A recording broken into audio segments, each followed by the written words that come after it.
আমাদের গ্রামে মহা উৎসবের আজ তৃতীয় দিন, আর আজকে হচ্ছে ধুলোটে বেরোনোর দিন। যথারীতি আমাদের পাড়াতে কিছুজন বেরিয়েছে, আর গ্রামটা অনেক বড় তো ওই জন্য পাড়া ভাগ করে নেয়। এক এক পাড়াতে সেই পাড়ার লোকেরা মিলেই ধুলোটে বেরোয়। বাড়িতে গৌরনীতাই এসেছে দেখে মিষ্টি প্রচণ্ড খুশি। মিষ্টি গিয়ে ওদেরকে প্রণাম করলো।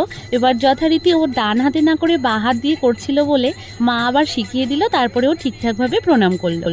আমি একটু দূরেই দাঁড়িয়েছিলাম, কারণ আমার বাসি কাপড় ছিল, সেই জন্য আমি ধরবো না। আর আমার শাশুড়ি মা কাপড় ছেড়ে পরিষ্কার কাপড় পরে গৌরনীতাইকে বরণ করে নিল, মিষ্টি মুখ করালো, পা ধুয়ে দিল, যা যা নিয়ম আর কি সেগুলো করলো। আর এদিকে পাড়ার জামাইবাবু হয়, ওই জামাইবাবুকে আমি একটু রং মাখিয়ে দিলাম। সবার মুখে রং আছে আর সবাই সবাইকে রং মাখাচ্ছে দেখে মিষ্টি বায়না ধরেছে ও সবাইকে রং মাখাবে এবং রং মাখবে।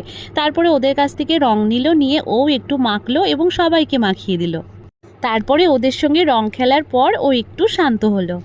তারপরে মিষ্টি বায়না ধরলো বলে আমি আর মিষ্টির বাবা মিষ্টিকে নিয়ে কিছু বাড়ি একটু ঘুরলাম।